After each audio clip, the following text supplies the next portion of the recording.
어제 국민의힘 당무감사위원회가 당원 게시판 사건 네. 관련해서 조사를 착수한 지 한 달 만에 한동훈 전 대표 가족이 한 게 맞다, 뭐 소행이다, 뭐 이런 네. 식으로 이제 결론을 내렸는데 전체적으로 좀 정리를 해보면 문제의 계정들이 한 전 대표의 가족 5명의 명의와도 동일하고 핸드폰 뒷자리도 똑같았다 이렇게 얘기를 했고 그리고 전체 그 문제가 되는 계정들이 올린 글의 87.6%가 단 2개의 인터넷 IP 주소에서 작성됐다. 그러니까 동일한 장소, 동일한 위치에서 작성이 됐기 때문에 이거는 가족으로 볼 수밖에 없다. 뭐 이런 거였는데 한동훈 대표가 결국 어제 저녁에 가족 그림을 인정을 했습니다.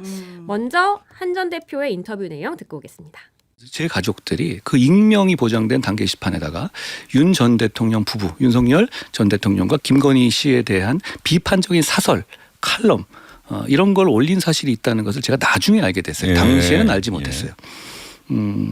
오늘 당감위에서 근데 마치 뭐 제가 제 이름으로 쓴 게 있는 것처럼 발표를 한 것도 있던데 그거는 명백한 허위 사실입니다. 어쨌든 한동훈 전 대표가 그런 부분에 대해서 뭐 쿨하게 인정하고 사과하고 갔으면은 별거 아닌 문제였을 텐데 왜 이게 1년 동안 제기가 됐을 때 왜 분명하게 얘기를 하지 않았느냐. 자, 무슨 말씀이냐면 네. 당에서 당원들에게 익명으로 글을 쓰라고 허용해 준 것이잖아요. 그렇죠? 그러면 그 당원의 익명성을 보장해 줄 의무가 있죠. 그럼 누군지 여부에 대해서 어떤 글인지 여부에 대해서 그게 공개하는 선례를 남기면 되겠습니까? 예. 저는 그거는 이상하다고 생각해요. 어쨌든 또 이렇게 사실이 어느 정도 확인됐고 본인 입으로 이야기했는데 뭐 당원들에게 또 국민들에게 한동훈 전 대표가 그런 면에서는 뭐 제가 좀 뭐 사과드린다거나 뭐 예. 이렇게 말씀드릴게요. 그게 자꾸 말이 섞이는데요. 글이 잘못된 글이 아니잖아요. 그러니까 어떤 모욕적인 글을 썼다면 모르겠는데 그 당시에 윤석열 전 대통령과 김건희 여사에 대해서 좀 제대로 가야 된다라는 일간지 칼럼을 당 게시판에 올리는 것 자체가 잘못된 일은 아니거든요. 예. 그렇죠? 저는 그렇게 생각합니다. 그리고 그 부분에 대해서 비판받을 문제라면 그건 제가 나에게 비판을 받겠습니다. 예. 제가 가족이 비난받을 일은 아니라고 생각하고요. 자, 한 전 대표가 당원 익명성을 보장해 줄 필요가 있기 때문에 공개하는 선례를 남기면 안 될 것 같았다.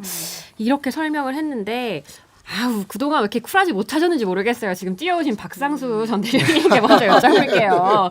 그동안은 아니라고 해놓고 네. 왜 갑자기 이렇게 그러니까 나중에 좀 알게 되신 것 같아요. 네, 이게 가족들이 그렇게 올린 거에 대해서는 나중에 알게 되신 것 같은데 그 부분에 있어서 글쎄요, 이 부분이 올린 글이라는 게 워낙에 허위 사실들로 많이 이렇게 지금 이렇게 돼 있어서 섞여 있어가지고 막 이렇게 하는데 한동훈 전 대표 명의로 쓰여진 글, 그 자체는 다 동명이인의 글이고 그건 이제 작년에 수사 과정에서 이제 수사기관에서도 확인된 내용들이고 팩트로서 확인된 거거든요. 그래서 주진우 의원도 법률자문위원장이 있을 때 그 부분에 대해서 충분히 설명을 했었고 그랬는데 이제 가족들이 올린 글들은 그냥 뭐 사설이나 기사 링크 몇 개 이렇게 해서 하루에 2-3개 정도 이렇게 올린 거에 불과하기 때문에 그냥 통상적인 어떤 커뮤니티에서 그런 글들을 한 거죠. 그렇긴 하지만 어쨌든 가족들이 작성한 거에 대해서 나중에 알게 됐고 그 부분에 대해서 그래서 이번에 확실하게 설명을 하고 지나간 것이다라고 이야기를 할 수가 있는데 문제는 이제 이호선 위원장이 당무감사위원회에서만 결정을 된 걸로 이렇게 발표를 한 게 아니라 본인의 개인 블로그에다가 이제 글들을 이렇게 쭉 올리면서 이제 가족들이 작성한 게 아니라 한동훈 대표의 동명이인이 작성한 그 악성 글들을 가족들이 작성한 걸로 날조하고 조작해서 올렸어요. 그러니까 예를 들어 그 개목줄이라든가 이런 것들은 가족들이 작성한 게 아니라 한동훈 대표 그 동명이인이 작성한 글이고 그건 이제 수사기관들에서도 이미 지난해에 다 확인이 된 건데 어제 저희도 그래서 그 부분을 처음 확인한 다음에는 약간 눈을 의심했습니다. 왜냐하면 그 글들이 지금도 단계에 남아 있거든요. 한 땡땡이라고 해가지고 남아 있어요. 한동훈 대표 동명이인이 작성한 걸로. 근데 진영구 전 검사장이 작성한 걸로 이름을 그렇게 써가지고 이름을 바꿔치기 해서 날조해서 올린 거죠. 그래서 이제 그 이호선 위원장이 지금 증거 자체를 날조하고 조작하고 있기 때문에 그러한 부분들에 대해서는 그런 부분들을 또 인용하면서 방송에서 활용하고 그러한 사람들 그다음에 그러한 언론사들에 대해서는 그런 부분들에 대해서는 이제 법적 대응을 안 할 수가 없는 거죠. 왜냐하면 조작하고 날조하고 있는 것들에 대해서는 얘기를 안 할 수가 없는 거고. 네, 그럼에도 그 부분에 불구하고 있어서 조작하고 얘기하는 날조한 부분도 있다. 왜냐하면 네. 한동훈 대표는 단계에 가입한 적이 단계에 글을 쓴 적이 없기 그렇죠. 때문에 그 네. 부분은 이제 명확하게 해명이 된 것 같고 하지만 나머지 가족 명의의 글들에 대해서는 가족들이 한 게 맞다라고 그러니까 인정은 그 한 거죠. 글들은 그냥 이제 뭐 링크 이렇게 하고 뭐 그 정도 글들이었으니까. 예. 아니 그러니까 한동훈 전 대표가 당시에는 알지 못했고 뭐 네. 나중에 알았다 이제 이렇게 얘기를 하는데 이 부분도 저는 일단 당무감사위가 국민의힘에서 약간 검찰의 역할을 하는 거잖아요. 그러니까 네. 지금 어떻게 보면 기소가 된 겁니다. 그럼 이제 윤리위원회에서 윤리위원장이 이제 선임되고 이제 가동이 되면 재판을 하는 뭐 그런 과정으로 보여요. 그럼 윤리위원회에서 징계 수위라든지 이런 부분들을 결정하게 될 텐데 일단 그러면 기소가 됐다라고 치면 일단 재판 과정 그러니까 윤리위원회 과정에서 당시에 알지 못했다는 그 당시의 시점과 나중에 알게 됐다? 그럼 그 나중에 언제인지 이제 이런 부분도 세밀하게 저는 질문이 올 것 같아요. 이 부분은 장윤주 변호사님께 네. 제가 말씀을 드리고 싶은 게 기소가 된 게 아니에요. 그냥 사건이 송치만 됐어요. 윤리위원회. 예, 그러니까 이게 왜 그러냐면 기소가 되려면은 그 김정혁 최고위원 사례처럼 전 최고위원 사례처럼 당원권 정지 2년 뭐 이렇게 해서 구형이 기소를 해야 없는 돼. 거예요? 구형을 해야 구형이 없는 되는데 거야? 그게 아니라 그냥 자료를 보냈다고만 했거든요. 그러니까 사건을 송치만 한 거예요. 윤리위에. 그러니까 기소 의견을 쓸 수도 없었던 거예요. 기소 의견을 왜 쓸 수가 없었냐? 당무감사위에서 결의한 바에 따르면 이렇게 되어 있어요. 뭐가 되어 있냐면 한동훈 전 대표가 작성한 글은 없었던 거예요. 한동훈 전 대표 명의로 쓰여진 거는 다 동명이인이었거나 제3자였거나 이런 그냥 다른 사람이었던 거죠. 그러니까 본인이 이게 장윤주 변호사님도 알겠지만 우리 책임주의 원칙상 본인이 잘못한 거에 대해서 본인이 책임을 지는 거잖아요. 근데 책임주의 원칙에 성립되는 일을 한 적이 없어요. 한동훈 전 대표는 쓴 게 없으니까. 그러면 이제 가족들이 썼다고 하는데 가족들이 쓴 거에 대해서 한동훈 전 대표에게 책임을 물릴 수 있느냐? 우리나라는 연좌제가 없는 나라잖아요. 그러니까 당무감사위도 공식적으로 결의한 내용에는 한동훈 전 대표에게 관리 책임이 있다는 건데 이 말은 무슨 소리냐면 가족들이 무슨 댓글을 쓰는지 가장으로서 관리해야 된다는 거거든요. 그게 무슨 책임입니까? 이게 법적으로 아무 의미가 없어요. 가족들이 무슨 댓글을 그러니까 아내가 딸이 장인 장모가 무슨 글을 쓰는지 가장으로서 관리할 책임이 있다라는 건데 이것도 자기들이 생각해도 말이 안 되니까 기소 의견을 쓸 수가 없었던 거예요. 근데 여기서 그냥 불기소하고 끝내버리면 안 될 것 같으니까 자료만 그냥 송치를 한 거예요. 자료만 송치를 해놓고 조작 증거를 이제 이호선 위원장이 개인적으로 내놓은 거죠. 그런데 그 근데 저는 뭐 말씀도 어느 정도 의견 타당한데 일단 당무감사위가 하고자 했던 말의 좀 핵심 내용이 이 얘기인 것 같아요. 전체 87.6%의 게시글이 단 2개의 IP에서 갔다. 네. 그러니까 결국 이거는 뭔가 여론 조작이라든지 어떤 명의를 도용해서 조작하는 거 아니냐 이걸 좀 본질적으로 보는 것 같거든요. 그래서 이 조작 문제들이 있다라고 한다면 이게 책임이 있는 거 아니냐라는 부분을 계속해서 물고 늘어질 것 같은데. 몇천 개의 글이 올라오는 게시판에서 하루에 3개 정도의 글로 여론 조작이 된다라는 거는 말이 안 되는 거고요. 이게 개수도 지금 그 이호선 당무감사위원장이 완전히 뻥튀기를 한 게 이호선 당무감사위원장이 개인정보법까지 위반하면서 한동훈 대표 가족들이 작년 12월 19일에 탈당했다는 걸 얘기를 했어요, 본인이. 근데 여기 한동훈 대표 가족들의 명의로 쓰여졌다라는 글 개수를 언제까지로 잡았냐면 그 25년 4월까지로 잡았습니다. 올해 4월까지로. 그러니까 한 4달치가 탈당한 이후에 제3자 그러니까 이것도 가족의 동명이인들이 쓴 제3자들이 쓴 거를 이 개수에다가 포함을 한 거예요. 이것 자체도 허위죠. 그러니까 오늘 지금 이호선 감사위원장이 당무감사위원장이 이 부분 2개가 지금 결정적으로 조작이 된 내용들인데 이 부분에 대해서 기자들의 질문이 빗발치니까 오늘 입장을 냈습니다. 방금. 뭐라고 냈어요? 뭐라고 냈냐면 윤리위에 가서 왜 게시판의 글의 작성자와 자기가 쓴 그 블로그에 쓴 글의 작성자의 이름이 다른지 그러니까 한동훈 대표 동명이인과 진영구로 이렇게 다른지는 그다음에 두 번째 왜 탈당 이후에 4달 동안의 기간의 글들까지 포함했는지는 윤리위에 가서 자기가 소명하겠대요. 그게 뭐예요? 그러니까 자기도 지금 할 말이 없는 거예요. 윤리위에 가서 소명하면 윤리위는 비공개잖아요. 기자들이 그렇게 물어오면 바로 답변을 해줘야지. 왜 이름이 다른지와 조작했는지 여부와 그다음에 왜 탈당 이후까지 포함했는지 여부 숫자 조작했는지 여부를 얘기를 해줘야 되는데 그걸 이제 거기 가서 하겠다는 거예요. 그러니까 근데 어쨌든 지금 한 1,400건 정도가 두 개의 IP에서 나왔다고 하는 그렇죠. 걸 보면 1,400건 정도는 어쨌든 이 두 개의 IP는 어쨌든 같은 IP니까 같은 가족이 한 걸 수 있고 거기서 이제 한동훈 대표의 글을 제외하면 그것보다는 조금 숫자가 줄어들기는 하겠지만 그거는 이제 그 정도는 맞는 것 같아요. 근데 이게 뭐 탈당 이후에 글을 쓴 거가 포함됐다고 하더라도 이건 같은 IP는 아닐 것 같긴 탈당 하고요. 이후에 글이 포함되면은 확 줄어듭니다. 한 3분의 1쯤 줄어들어요. 그러니까 이게 확 줄어들어요. 근데 그러니까 같은 그거를 IP에서 올렸는데. 그러니까 이 부분도 의심이 되는 게 뭐냐면 저희가 그래서 이 부분도 결국에는 이제 그 고소라든가 뭐 민형사상 대응을 하게 될 텐데 고발이라든가 이게 대응을 하게 될 텐데 의심이 되는 게 뭐냐면 한동훈 대표의 이 2호선 위원장이 개인 블로그에 올린 거를 보면 한동훈 대표의 동명이인의 IP와 이 한동훈 가족의 IP가 같다는 거예요. 이럴 수가 없어요. 동명이인의 IP와 한동훈 가족의 IP는 같을 수가 없거든요.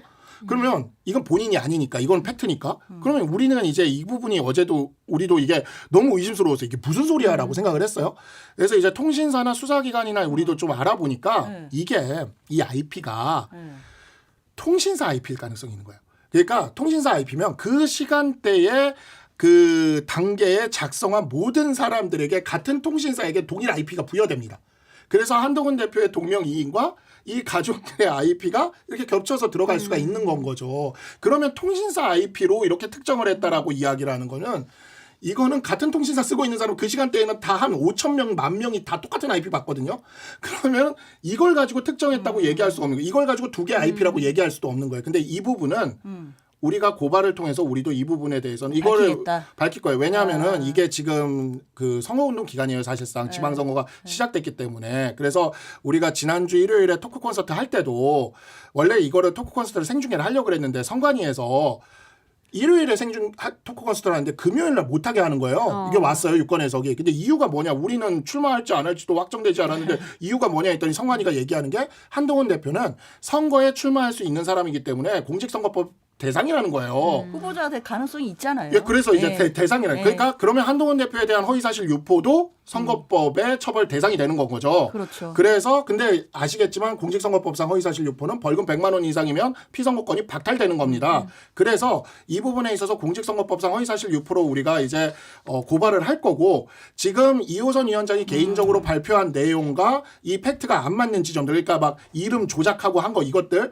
지금 어제 밤새도록 하면서 저희들이 지금 정리를 하고 있거든요. 그래서 지금 빠르면 오늘 오후에 저희가 이거를 발표를 할 건데 그 내용들에 대해서 팩트에 대해서 발표를 하고 그다음에 이에 대해서 허위사실 유포에 가담하고 동참했던 사람들에 대해서 고발이 들어갈 거예요. 그러면 이제 수사기관에서 고발을 이제 수사를 하면서 왜 이게 무슨 IP인지에 대해서 나오지 않을까요? 근데 이 구체적인 상황은 다 차치하고나라도 그렇죠. 우리가 뭐 이렇게 사이버 보안 전문가는 아니니까 너무 어려워서 잘 모르겠는데 장동혁 대표가 어쨌든 윤리위원장 임명권을 갖고 있고 윤리위에 보낸다고 그렇죠. 했고 네. 그리고 지금 뭐 당성 이런 거 강조하는 거 보면 중징계의 가능성이 없진 않아 보여요. 그러니까 그냥 지금 윤리위에 송치만 된 거라니까요. 어. 그러니까 기소를 못했어요.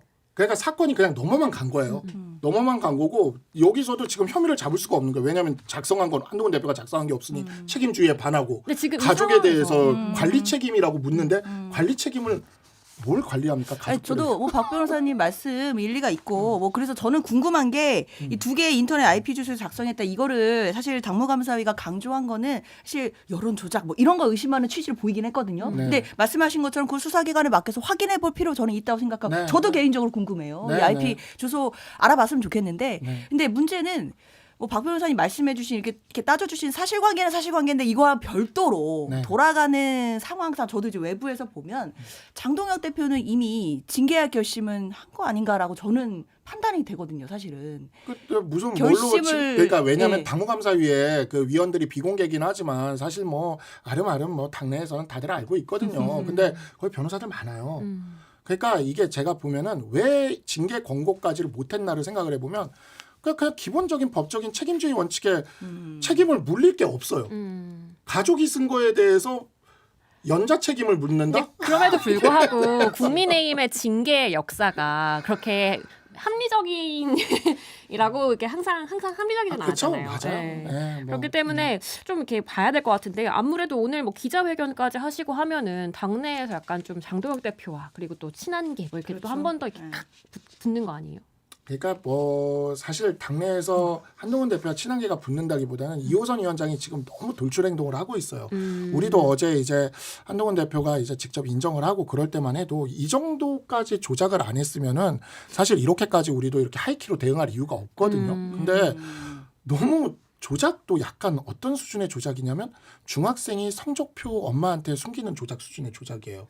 왜냐하면 당의 게시판에 한땡땡이라고 남아있는데 섭섭해하시는 거 아닐까요? 아니 진영구라고 그렇게 이름을 그냥 바꾼 거잖아요. 그러니까 예를 들어 30 몇 점을 받아왔는데 부모님한테 속이기 위해서 이 3자를 8로 이렇게 바꾸는 수준의 조작이에요. 너무 대놓고 조작이니까. 그래서 이런 부분에 대해서는 우리가 지적을 안 할 수가 없고 당에서도 이호선 당무감사위원장에 대해서는 책임을 물으면서 이 조작에 대해서는 책임을 물으면서 이 처분을 하는 게 그게 당의 그 지금 현재 지도부에도 그 더 이상 타격을 주지 않고 해소되는 길인 것 같아요. 근데 하지만 이제 국민의힘은 사실 이렇게 내부 싸움에 항상 이렇게 좀 진심이신 것 같은데 지금 사실 외부랑도 지금 싸워야 되는 상황이잖아요. 맞아. 국민의 입장에서는. 그래서 내란 전담 재판부 네. 설치에 반대하면서 이제 필리버스터에 나섰던 이제 장동혁 대표가 24시간 필리버스터로 어쨌든 당내 장악력을 회복했다 뭐 이런 얘기도 있었잖아요. 근데 그 이후에 뭐 약간 2인지 뭔지 모르겠지만 시즌 2인지 뭔지 이제 재판정에서 헌법 소원에서 직접 변론을 나설 거다 뭐 이런 얘기가 나왔는데 지지층을 결집하려는 속내로 봐야겠죠? 당연히 그렇게 봐야 될 것 같고요. 그런데 저는 물론 장동혁 대표도 판사 출신 또 법조인 출신 정치인이기 때문에 뭐 직접 변론해도 잘 하실 수 있다, 뭐 능력은 있으실 거다라고 생각은 드는데 문제는 이런 건 그냥 전문가들에게 맡기는 게 낫다라는 것이 과거의 사례들을 통해 입증된다라고 저는 생각해요. 그러니까 뭐 지난 탄핵의 과정에서 그리고 지금 내란 수계 재판 과정에서 윤석열 전 대통령, 윤석열 피고인이 나름대로 막 직접 변론도 하고 막 이런 모습들을 보여주거든요. 이런 게 뭐 박 변호사님도 동의하실 거로 생각하는데 변호사들 입장에서 봤을 때는 도움이 전혀 안 되는 방향으로 가거든요.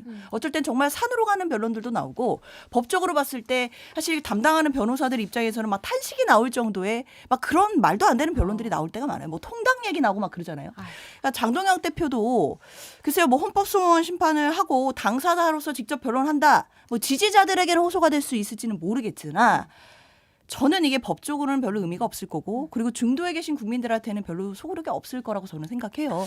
왜냐하면 이게 저는 그러니까 뭐 계속 징계 가능성에 대해서도 저는 아까도 뭐 징계할 결심을 국힘 지도부가 하고 있다라고 저는 보고 있는데 이것도 뭐 어떤 논리적인 거를 따지는 건 아닌 것 같아요. 그러니까 장동혁 대표가 뭐 윤석열 전 대통령은 뭐 면회도 가고 뭐 황교안 전 총리 우리가 황교안이다 이런 얘기 하잖아요. 그러면서 한동훈 전 대표에 대해서는 이 단계와 관련해서 뭐 중징계를 결심한다든지 또는 같이 갈 수 없다든지 이게 논리적으로 사실 맞지 않잖아요. 그러니까 저는 감성 정치를 하고 있다고 생각하거든요.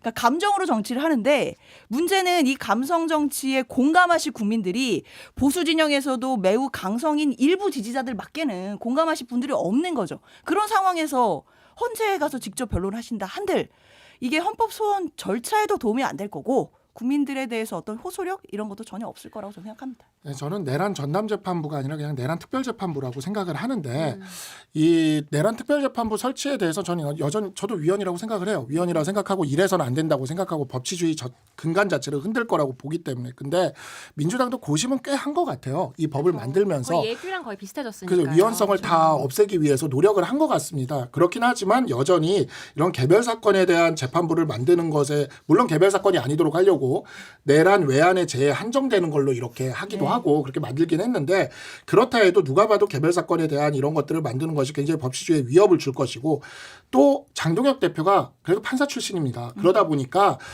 판사 출신으로서 사법부가 흔들리는 이러한 상황에 대해서는 충분히 필리버스터 24시간 할 수도 있고 또 이렇게 직접 변론을 하면 다른 직업 출신보다는 그래도 제대로 하지 않을까라는 기대는 있어요.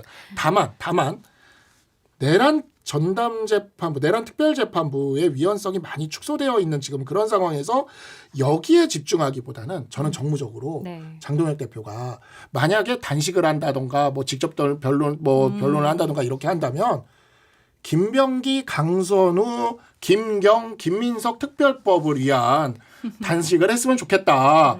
진짜 정말 그 김병기, 강선우, 김경, 김민석 저는 이제 이 4명이 지금 다 엮여 있다고 보는데 김민석 총리는 갑자기 왜 넣으신 거예요? 김경 시의원이랑 연결돼 있잖아요. 그때 영등포. 영등포. 그래서 김민석까지 저는 연결해서 봐야 된다고 보거든요. 그래서 이 4인 특별법을 위한 이거는 정말 특검법을 위한 이 특검법을 위한 이거는 정말 저는 필요하다고 생각을 해서 여기에 전선을 치고 싸우는 게 좀 더 현명하지 않을까라는 생각이 들어요. 여기서 전선 치는 것보다. 그렇지만 본인이 판사 출신으로서 나는 도저히 사법부에 대해서 이렇게 하는 걸 못 참겠다고 한다면 뭐 그거는 뭐 저는 선택이죠. 네, 선택이라고 생각합니다.